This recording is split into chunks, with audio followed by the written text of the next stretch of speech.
Bismillahirrahmanirrahim. Assalamualaikum warahmatullahi wabarakatuh. Innal hamdalillah nahmaduhu wa nasta'inu wa nastaghfiruh wa na'udzu billahi min syururi anfusina wa min sayyiati a'malina may yahdihillahu fala mudilla lahu wa man yudlil fala hadiyalah. Asyhadu an la ilaha illallah wa la syarikalah wa asyhadu anna Muhammadan abduhu wa rasuluh. Ya ayyuhallazina amanu taqullaha haqqa tuqatih wa la tamutunna illa wa antum muslimun. Ya ayuhan nasu taqu rabbakumul ladzi khalaqakum min nafsin wahidah wa khalaqa minha zawjaha wa basta minhuma rijalan katsiran wa nisaa'a. Wattaqullaha allazi tasaaluna bihi wal arham innallaha kana 'alaikum raqiba.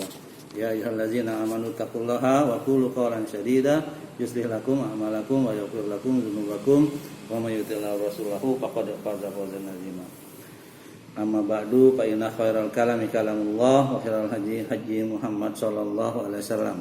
Wa syarrul umur muhdatsatuha fa inna kulla muhdatsatin bid'ah wa kulla bid'atin dhalalah wa kulla dhalalatin finnar. Lanjutkan ya syarah akidah Ahlussunnah. Nah, kita masuk ke poin 45. Yang waktu sebelumnya poin 44 itu tentang membatal pembatal Islam ya. Sudah kita lewatin. Ya, sekarang kita masuk nifaq ya, definisi dan jenisnya. Ya. Apa definisi nifaq gitu ya? Kita lihat nifaq ya. NIPA itu an-nifaq kalau di bahasa Arabnya. Berasal dari kata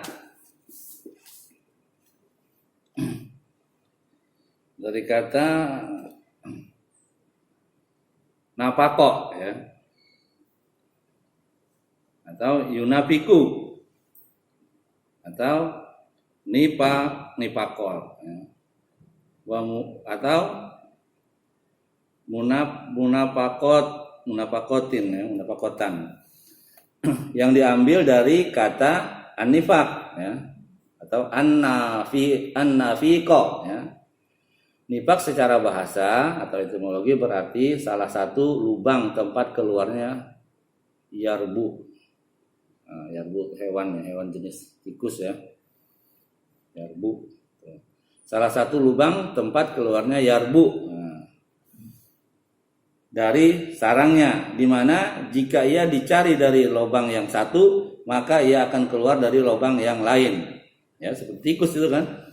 Dikatakan pula ia berasal dari kata an-nafaku atau an-nafaq ya, atau napak gitu kan. Yaitu lubang tempat bersembunyi ya. Kemudian nifaq menurut syariat ya, atau terminologi berarti menampakkan keislaman dan kebaikan tetapi menyembunyikan kekufuran dan kejahatan. Dinamakan demikian karena dia masuk pada syariat dari satu pintu dan keluar dari pintu yang lainnya. Karena itu Allah memperingatkan ya dengan firman-Nya dalam surat At-Taubah, innal munafiqina humul fasikun ya. At-Taubah 67 ya, ini penggalan ayatnya. Artinya sesungguhnya orang-orang munafik itu mereka adalah orang-orang yang fasik. Artinya orang yang berbuat dosa ya. Munafik. Kalau orang munafik itu dia kekal di neraka kalau dia nggak tobat ya. Kekal. Iya. Yaitu mereka adalah orang-orang yang keluar dari syariat. Menurut Al-Hafiz Ibnu Katsir, mereka adalah orang-orang yang keluar dari jalan kebenaran masuk ke jalan kesesatan. Ini ada dalam tafsir Ibnu Katsir ya, bab 2 halaman 405. Kemudian Allah menjadikan orang-orang munafik lebih jelek daripada orang-orang kafir, ya kan? Orang munafik lebih berbahaya daripada orang kafir, kan ketahuan dia kafir, ya kan? Oh, munafik kan nggak ketahuan pak, gitu. Makanya Allah menjadikan orang-orang munafik lebih jelek daripada orang-orang kafir, ya. Dijelaskan dalam firman Allah dalam surat An-Nisa ayat 145. Innal munafiqina fid-darkil asfali minan nari wa lan tajida lahum nasira. Sesungguhnya orang-orang munafik itu ditempatkan pada tingkatan yang paling bawah dari neraka. Ya, orang munafik, dan dia kekal. Nah, lebih buruk kata Allah ya daripada orang kafir itu sendiri. Dan kamu sekali-kali tidak akan mendapat seorang penolong pun dari mereka. Kemudian firman yang lain dalam surah An-Nisa juga 142, tadi 145 ya. 142. Innal munafiqina yukhadi'una Allah wa huwa khadi'un. Terakhir, sesungguhnya orang-orang munafik itu menipu Allah dan Allah akan membalas tipu mereka, ya, tipuan mereka. Ini bisa juga dirujuk lagi ke Quran surat Al-Baqarah ayat 9 sampai 10 ya. Itu definisi nifak. Sekarang jenisnya nifak ya. Tadi definisinya itu ya, definisinya orang nifak ya, definisi nifak. Sekarang jenis nifak itu sendiri ya. Nifak itu ada dua jenis ya. Nifak i'tiqadi dan nifak amali ya. Nifak i'tiqadi itu keyakinan, nifak keyakinan ya. Munafik ya, keyakinan. Yaitu nifak dasar atau nifak, yaitu nifak besar di mana pelakunya menampakkan keislaman tetapi menyembunyikan kekufuran ya. Jenis nifak ini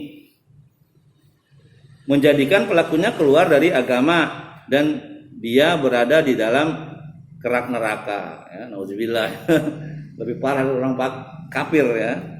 Allah menyifati para pelaku nifak ini ya, dengan berbagai kejahatan seperti kekufuran ya, ketiadaan iman, mengolok-olok dan mencaci maki agama dan pemeluknya, serta cenderung atau berkecenderungan kepada musuh-musuh untuk bergabung dengan mereka dalam memusuhi Islam ya, lebih berbahaya. Itu musuh dalam selimut ya. Itu bisa ya, musuh dalam selimut.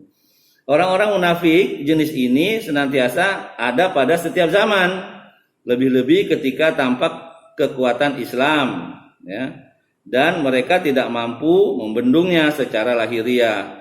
Dalam keadaan seperti itu, mereka masuk ke dalam agama Islam untuk melakukan tipu daya terhadap agama dan pemeluknya secara sembunyi-sembunyi. Ya. Teroris mungkin? Teroris kan jelas dia kan. Ya, tapi kan dia diam-diam. Oh ya, bisa jadi. Pokoknya orang munafik itu ya orang mengaku Islam, tapi dia tidak menjalankan syariat Islam, Pak. Malah dia memusuhi Islam. Malah dia menghancurkan Islam. Itu masuk teroris sebenarnya. Karena dia bunuh-bunuhin orang semua kan? Iya. Termasuk Ya, orang kafir, orang Islam. Hah? Ya dia kan nggak milih-milih. Iya. Kan dosa besar. Membunuh satu orang Islam aja sama dengan membunuh seluruh manusia sejagat ini, coba. Satu orang Islam aja, Pak. Gimana yang baru-baru ini 6 orang? Ya kan belum tentu salah mereka kan? Gitu. Itu yang Orang salah aja nggak boleh dibunuh. Sidang dulu. kasus keluarga yang anak beranak yang itu berarti apa? Nah iya. Kan munafik banget kan? Iya. Kali gila ya. Juga agar mereka bisa hidup bersama umat Islam dan merasa tenang dalam hal jiwa dan harta benda mereka. Karena itu, seorang munafik menampakkan keimanannya kepada Allah, malaikat-malaikatnya, kitab-kitabnya, dan hari akhir. Tetapi dalam batinnya mereka berlepas diri dari semua itu dan mendustakannya. Nifak jenis ini ada 4 macam. Nah, dibagi lagi ya. Tadi nifak itu ada 2 kan? Nifak i'tiqadi dan nifak amali ya. Sekarang nifak ini dibagi lagi menjadi 4 macam ya jenisnya. Yang pertama itu mendustakan Rasulullah SAW atau mendustakan sebagian dari apa yang beliau bawa. Ya, bahaya sekali ya orang munafik ini. Yang kedua, membenci Rasulullah SAW atau membenci sebagian apa yang beliau bawa. Yang ketiga, merasa gembira dengan kemunduran agama Islam. Jadi kalau dia mau agama Islam itu hancur, mundur, senang. Memang tujuan dia. Siapa orang Yahudi itu masuk Islam pura-pura kan? Sebenarnya dia mau menghancurin dari dalam. Iya. Yang keempat, tidak senang dengan kemenangan Islam. Jadi kalau Islam menang, kesel dia, gitu. Ya. Itu nifak, termasuk nifak i'tiqadi ya. Gitu.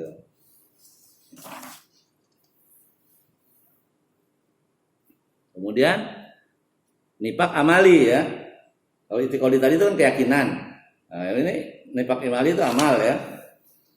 Yaitu melakukan sesuatu yang merupakan perbuatan yang orang munafik tetapi masih tetap ada iman di dalam hati. Nifak jenis ini tidak mengeluarkannya dari agama tetapi merupakan wasilah atau perantara kepada yang demikian. Pelakunya berada dalam iman dan nifak. Munafik maksudnya. Lalu jika perbuatan nifaknya banyak maka akan bisa menjadi sebab terjerumusnya dia ke dalam nifak sesungguhnya ya. Berdasarkan sabda Nabi SAW, artinya ada 4 hal yang jika terdapat pada diri seseorang, kita bisa introspeksi diri nih ya, maka ia menjadi seorang munafik sejati. Dan jika terdapat padanya salah satu dari sifat tersebut, maka ia memiliki satu karakter kemunafikan hingga ia meninggalkannya. Yang pertama, ya, jika dipercaya, ia berkhianat. Nah, itu cirinya ya. Yang pertama orang munafik itu, kalau diberi kepercayaan dia khianat dia tuh, bohong ya kan. Yang kedua, jika berbicara ia berdusta, kalau ngomong banyak bohongnya gitu kan itu. Ngecap sana ngecap sini, hati-hati tuh mulut kita ya. Ya kan. Ya. Yang ketiga, jika berjanji ia memungkiri atau mengingkari, ya kan. Itu. Janji tapi diingkarin ya, dengan banyak alasan ya kan, itu kadang-kadang pakai insya Allah lagi ya kan? Itu. Yang keempat, jika bertengkar ia melewati batas ya kan, bertengkar pokoknya orang hancur aja menjadi kata-katain atau diapain itu, jadi melampaui batas gitu. Iya. Kalau ini Pak, ada nggak kebohongan yang artinya kebohongan yang dibolehkan gitu ada? Bohong yang dibolehkan ada. Boleh, artinya nggak berdosa gitu. Iya, ada misalnya nih, misal ya. Ada hadisnya juga itu ya, saya lupa tuh. Jadi begini intinya. Misalnya nih ada orang mau dibunuh ya. Dia belum tahu salahnya apa, tapi mau dibunuh dia lari ke tempat kita, ngumpet. Orang nyari, tadi ada nggak lewat di sini? Kita bilang nggak ada yang masuk sini. Sono kali, dia kan bohong. Iya.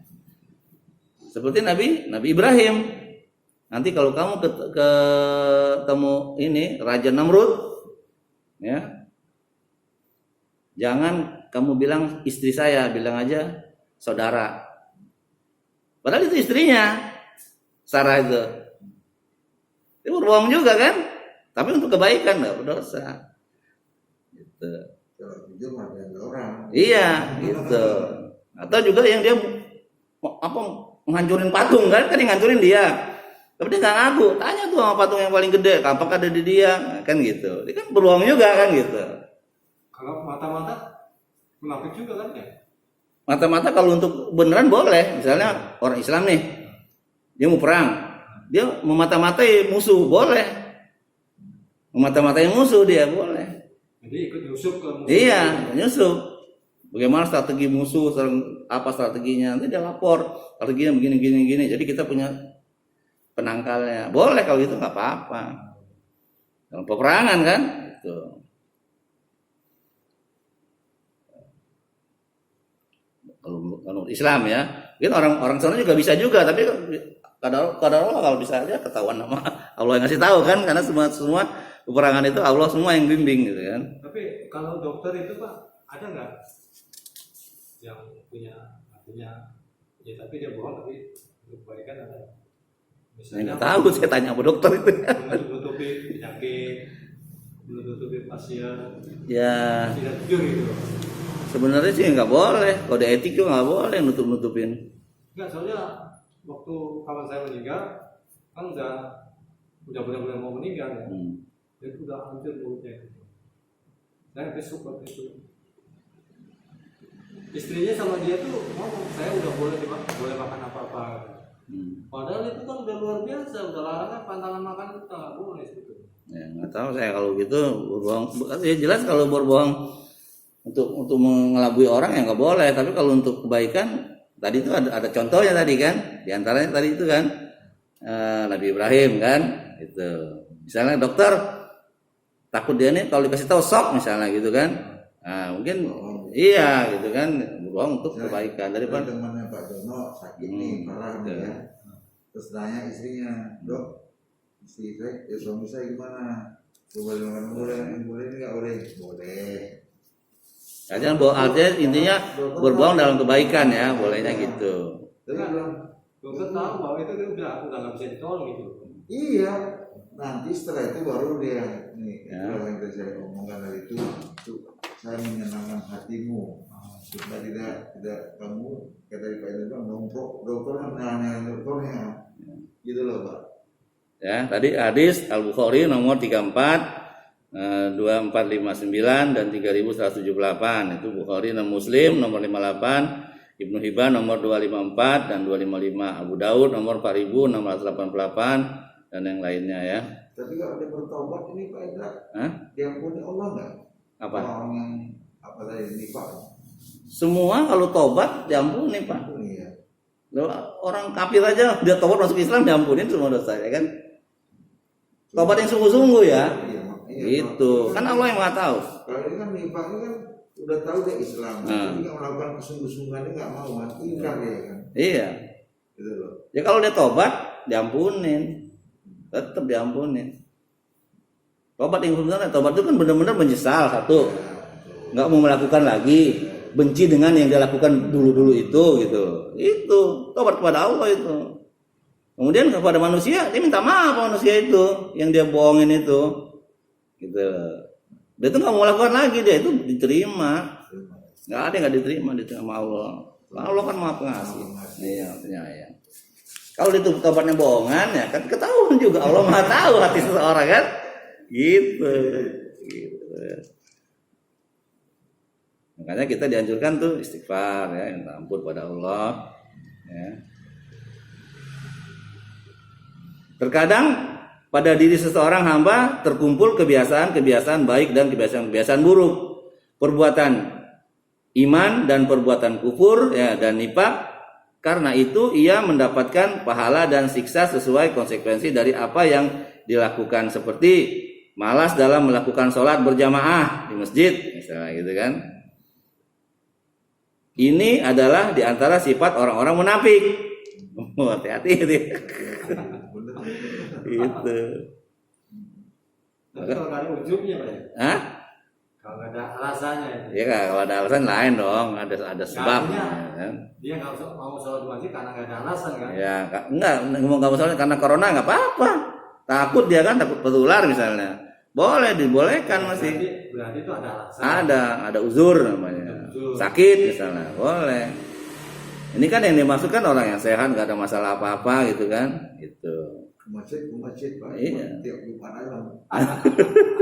Ya itu tadi kan termasuk orang yang Munafik ya. iya. Padahal itu apa ya? Kayaknya Orang munafik itu biasanya kalau sholat subuh sama isya males tuh. Karena apa? Karena nggak dilihat orang. Kalau zuhur ya mungkin semangat dia, orang banyak lihat, sholat itu orang kan gitu. Gitu. Tapi nggak pernah. Dia seneng banget kalau ditegur ya. Nggak pernah saya ngelihat orang. Tapi kalau Jumat saya sering lihat bapak ini sholat Jumat. Nah iya, itu ya Allah alam ya termasuk golong itu orang munafik juga. Karena dia berdosa, dia tetap dia lakukan kan, meninggalkan salat gitu kan gitu. Tapi kalau ketemu lagi orangnya pakai sarung. Kalau selesai ngaji di sas ini ya sarung ya topi apa ya. Lanjut ya. Ini adalah diantara sifat orang-orang munafik. Sifat nifak adalah sesuatu yang buruk dan sangat berbahaya, sehingga para sahabat radhiyallahu anhu begitu sangat takutnya kalau dirinya terjerumus ke dalam nifak ya. Ibnu Abi Mulaikah rahimahullah berkata, aku bertemu dengan 30 sahabat Rasulullah SAW. Mereka semua takut kalau ada nifak dalam dirinya. Sahabat takut setelah dengar hadis ini kan. Apakah diri dia mereka selalu tolong tanyain ke Nabi kan. Apakah saya termasuk orang-orang yang munafik? Ya, takut, Pak. Oh, kita mah tenang-tenang aja. Emang gue pikirin, kan gitu kali gitu. Bertanya apa mau guru ngaji kita kan nanya ya. Iya, nanya. Gitu ya. Supaya ada ukuran ya. Iya, aku bertemu dengan 30 sahabat Rasulullah SAW. Mereka semua takut takut kalau ada nifak dalam dirinya. Ya, ini hadisnya juga dalam kitab Fathul Bari ya, bab 1 nomor 109 sampai 110.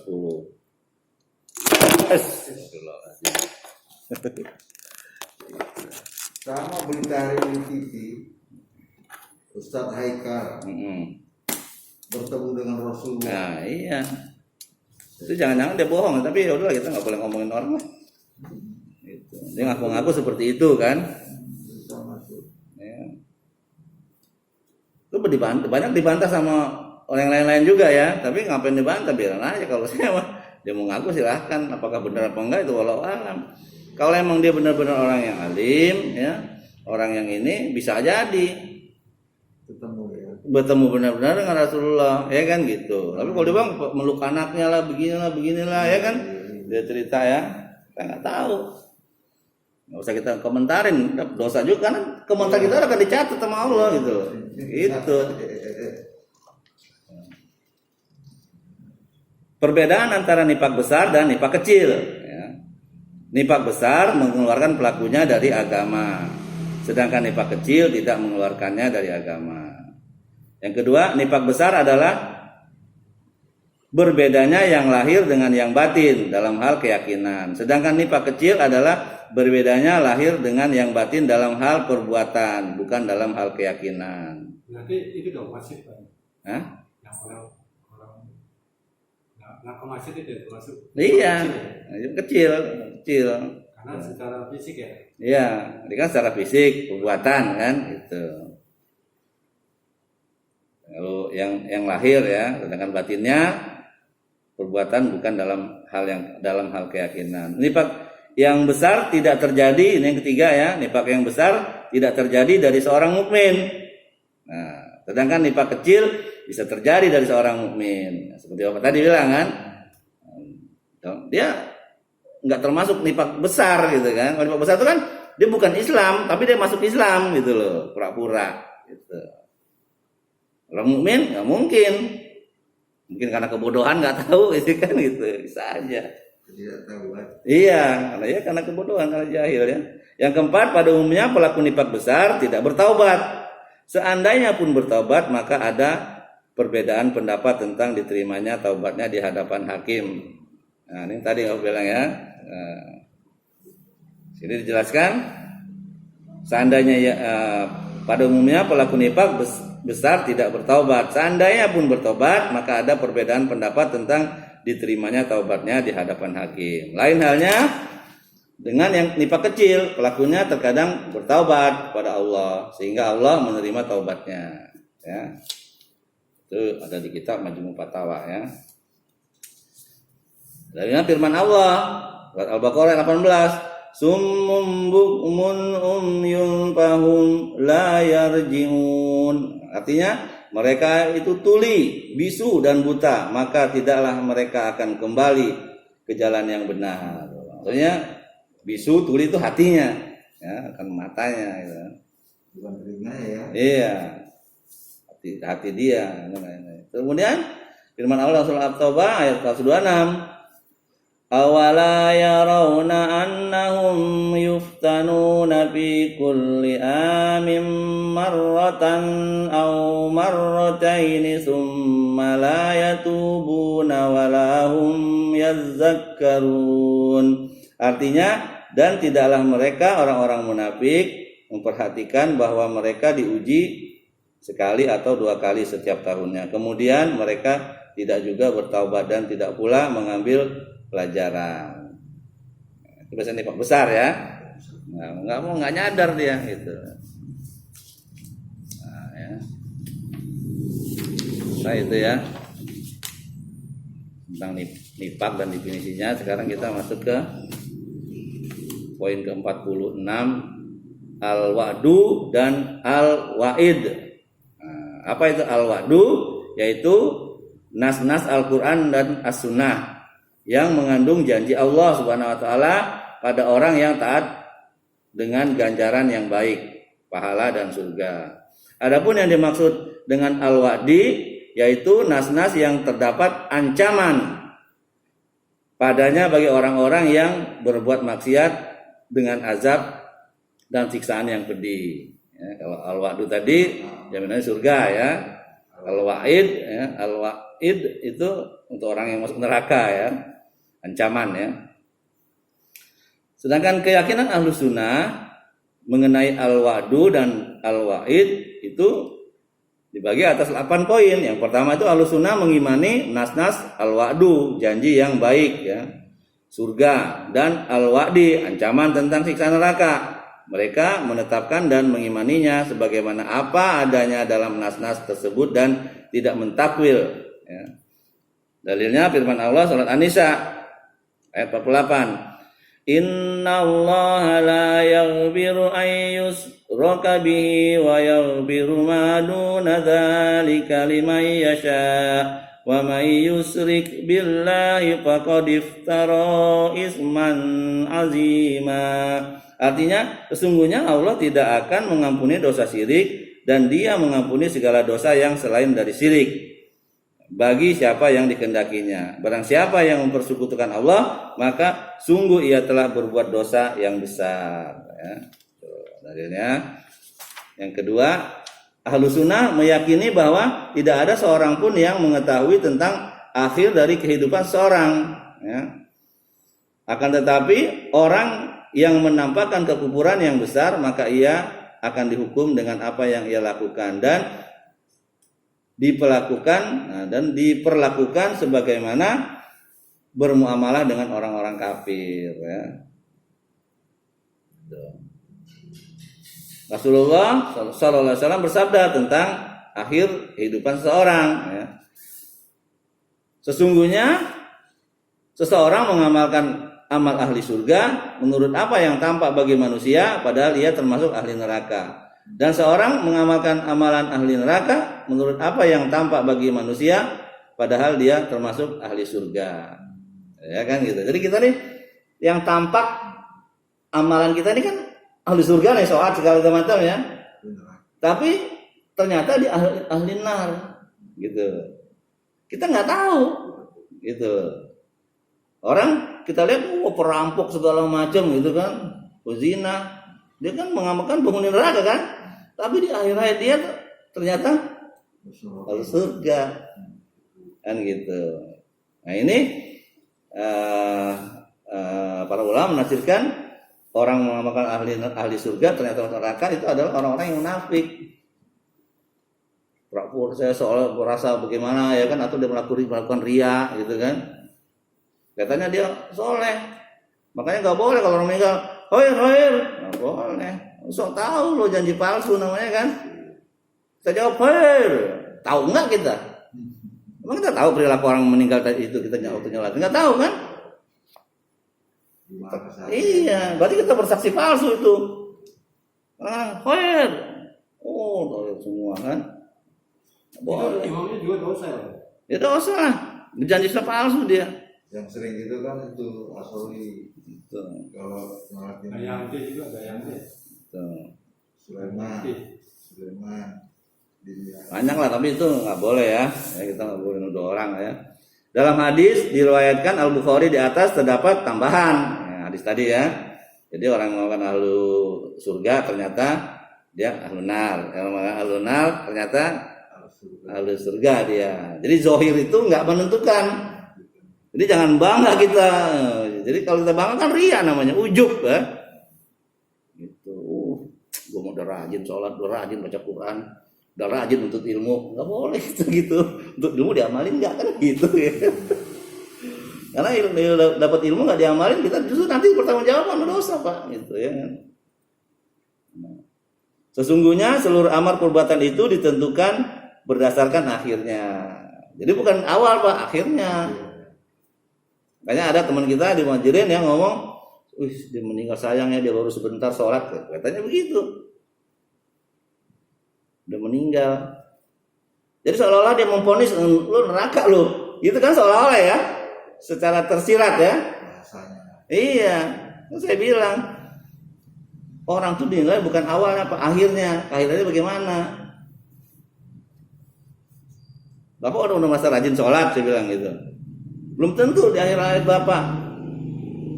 Jangan-jangan meninggal di perut wanita, saya bilang gitu. Ya kan kita kan nggak tahu, Pak.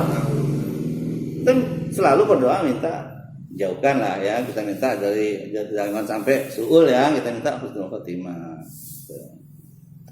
Kemudian yang ketiga, Ahlussunnah tidak memastikan seorang pun bahwa mereka sebagai ahli surga dan neraka kecuali yang sudah ditetapkan oleh Allah Subhanahu wa taala dan Rasulnya.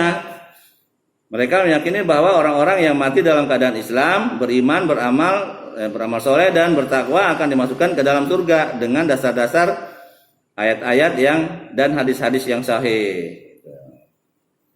Secara umum boleh si A, si Fulan masuk surga nih karena dia rajin, ya kan? Secara umum orang yang rajin sholat, orang yang beriman tetap masuk surga. Tapi kalau misalnya si Fulan nih rajin dia sholatnya pasti surga nih, itu gak boleh tuh. Kayak gitu Tuhan aja tahu gitu kan? Itu. Jadi kalau secara umum orang yang soleh, orang yang beriman, seorang Islam masuk surga itu kalau dia meninggal dia boleh gitu, secara umum ya, keseluruhan. Ya, dalilnya firman Allah surah Al-Baqarah ayat 25. Wa basyiril ladzina amanu wa amilus solihati anna lahum jannatin tajri min tahtihal anhar. Dan seterusnya ya. Dan sampaikanlah berita gembira kepada mereka yang beriman dan berbuat baik bahwa bagi mereka disediakan surga-surga yang mengalir, sungai-sungai di bawahnya. Ini dalilnya orang yang beriman itu surga secara global ya, orang beriman. Tapi kalau ada si Fulan beriman kita bilang dia surga itu nggak boleh. Nggak tahu loh. Mungkin dia seneng ya gitu. Tapi jadi ujub dia kan. Gitu. Setan itu membuat amalnya hapus kan kalau ujub. Dalilnya lagi sabda Rasulullah SAW. Barang siapa yang meninggal dunia dalam keadaan tidak menyekutukan Allah dengan suatu apapun maka dia akan masuk surga. Dan barang siapa yang meninggal dunia dalam keadaan menyekutukan Allah dengan sesuatu maka dia akan masuk neraka. Hadis riwayat Muslim nomor 93 dari sahabat Jabir bin Abdullah radhiyallahu anhu. Ini kan dalilnya lagi ya. Dan Ahlussunnah 4 ya. Ahlussunnah mempersaksikan tentang 10 orang yang dijamin masuk surga sebagaimana yang disaksikan Nabi sallallahu alaihi wasallam. Begitu juga sahabat-sahabat lainnya yang dijamin masuk surga seperti istri-istri Rasulullah ya. Surga itu dijamin ya. Ukasyah bin Muhsan ya, Abdullah bin Salam dan yang lainnya. Itu. Jadi memang Nabi beritakan gitu ya. 10 sahabat ya yang masuk surga, jamin masuk surga tanpa hisab. Ahlussunnah meyakini bahwasanya orang-orang kafir, musyrikin dan munafikin adalah ahli nar. Dalilnya firman Allah surat Al-Bayyinah. Innal ladzina kafaru min ahlil kitabi wal musyrikina fi nari jahannam khalidina fiha ulaika hum syarrul bariyah. Sesungguhnya orang-orang kafir yakni ahli kitab dan orang-orang musyrik akan masuk ke neraka jahanam. Mereka kekal di dalamnya. Mereka itu adalah seburuk-buruk makhluk. Dalil yang lain Al-Baqarah 39. Walladzina kafaru wa kazzabu biayatina ulaika ashabun nar hum fiha khalidun. Adapun orang-orang yang kafir dan mendustakan ayat-ayat kami, mereka itu penghuni neraka. Mereka kekal di dalamnya. Juga firman Allah, An-Nisa, innal munafiqina fid darkil asfali minan nari wa lan tajida lahum nasira. Sesungguhnya orang-orang munafik itu ditempatkan pada tingkatan yang paling bawah dari neraka, dan kamu sekali-kali tidak akan mendapat seorang penolong pun bagi mereka. Yang keempat ya. Ahlussunnah yang kelima, Ahlussunnah menetapkan orang-orang yang dipastikan masuk neraka dengan dasar ayat-ayat Al-Quran dan hadis yang sahih seperti Abu Lahab, kan neraka dia gitu. Terus Abdul Uzza bin ya, Abdul Muthalib ini paman Nabi udah ya. Iya. Dan istrinya Ummu Jamil Arwa bintu Harb serta yang lainnya. Ini memang dikabarkan. Ada yang nggak mau menerima, pamannya Nabi, gitu kan? Gitu. Iya, karena disuruh sadar nggak mau kan, ditakutkan sama si Abu Lahab itu kan. Itu turun ayatnya bersamaan apa? Atau memang sebelum dia itu? Turun ayat apa? Itu yang Abad siapa? Abu Lahab itu. Abad siapa? Sebelumnya. Iya. Sebelumnya udah turun ayat ini mencaci Abu Lahab karena dia kan selalu memerangi Nabi kan, bininya juga. Makanya turun ayat ini. Sebenarnya ya, kalau dia itu cerdas untuk membatalkan tabat yada itu, dia masuk Islam aja, gugur tuh kan. Iya, firman itu. Tapi nggak bisa. Tapi dia tahu. Itu kan itu kan ancaman buat dia itu dan istrinya. Tapi dia tetap nggak bisa masuk Islam karena dikunci sudah sama Allah hatinya itu. Karena kalau dia cerdik, dia masuk aja Islam, kan? Gempar tuh kan, wah Muhammad bohong katanya kan gitu.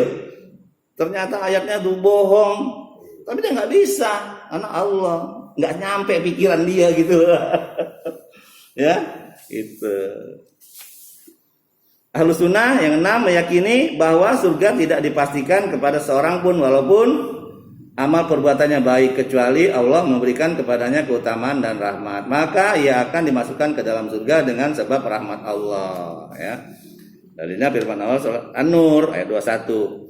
Walaula fadlullahi alaikum wa rahmatuhu ma zaka minkum min ahadin abadan walakin Allah walakin Allah yuzakki man yasha wallahu sami'un alim. Artinya sekiranya bukan karena karunia Allah dan rahmatnya kepada kamu sekalian, niscaya tidak seorang pun dari kamu bersih dari perbuatan-perbuatan keji dan munkar itu selama-lamanya. Tetapi Allah membersihkan siapa yang dikehendakinya, dan Allah Maha mendengar lagi Maha mengetahui. Tuh.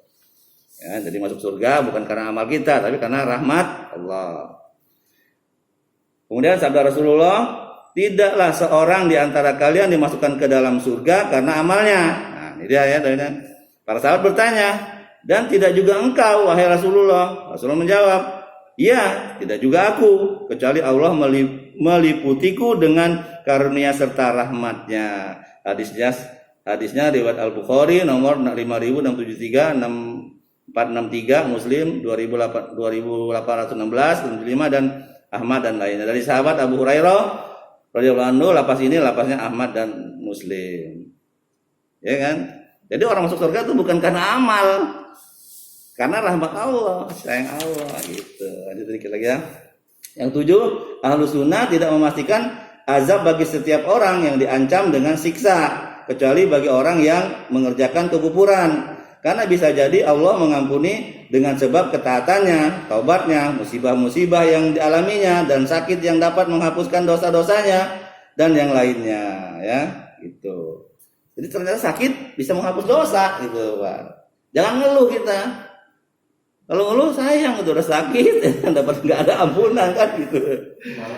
Ya, walau tapi jelas nggak ada ampunan, gitu kan. Sakit sedikit udah nggak usah ngeluh. Makanya Imam Ahmad tuh begitu ada hadis ini dia nggak mau lagi ngeluh-ngeluh, Pak, walaupun kenapa pun dia.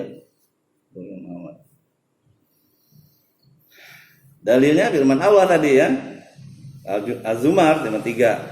Qul ya ibadiyalladzina asrafu ala anfusihim la taqnatu mir rahmatillah innallaha yaghfirudz dzunuba jami'a innahu huwal ghafurur rahim. Katakanlah hai hamba-hambaku yang melampaui batas terhadap diri mereka sendiri, janganlah kamu berputus asa dari rahmat Allah. Sesungguhnya Allah mengampuni dosa-dosa semuanya. Sesungguhnya dialah yang maha pengampun lagi maha penyayang. Az-Zumar 53. Yang kedelapan, ahlu sunnah meyakini bahwa setiap makhluk mempunyai ajal kematian. Dan setiap yang bernyawa tidak akan mati kecuali dengan izin Allah sebagai ketetapan yang telah ditentukan waktunya. Apabila telah datang ajalnya, maka tidak dapat ditangguhkan dan disegerakan sesaat pun juga.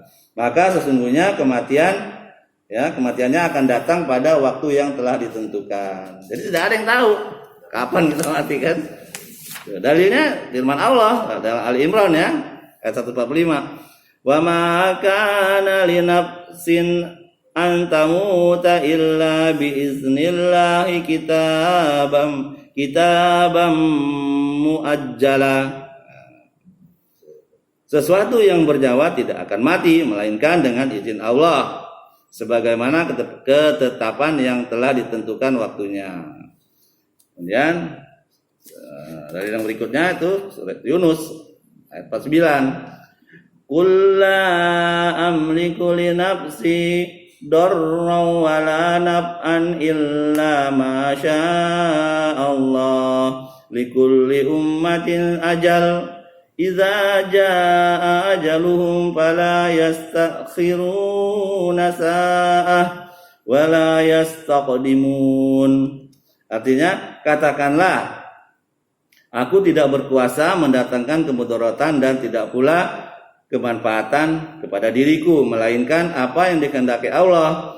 Tiap-tiap umat mempunyai ajal. Apabila telah datang ajal mereka, maka mereka tidak dapat mengundurkannya barang sesaat dan tidak pula mendahulukannya.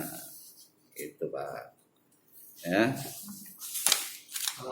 Mendahulukannya gimana? Mendahulukannya minta mati dulu gitu loh, langsung kayak orang bunuh diri gitu. Mendahulukan kok. Gitu. Raju dari loteng. Duluan kan. Gitu. Orang belum waktunya mau mati duluan. Iya. Jam berapa sih ini? 20 menit. 20 menit ya. Udah ya, kita cukup untuk begini, masih panjang ini. Ya. Mudah-mudahan ini bermanfaat untuk diri kita ya. Ya, menjadi amal di akhirat kita kelak. Ya, sehingga kita semakin dikit-dikit makin paham ya. Gitu. Ya, kebenaran itu hanya milik Allah dan kekurangan atau kelemahan itu pada diri saya sendiri, dan karena kebodohan dan kurangnya ilmu saya, tentunya saya mohon ampun kepada Allah, mohon maaf kepada antum semua. Kita tutup ya dengan kafaratul majlis. Subhanallah bihamdik asyhadu an la ilaha illa anta astaghfiruka wa atubu ilaik. Assalamualaikum warahmatullahi wabarakatuh.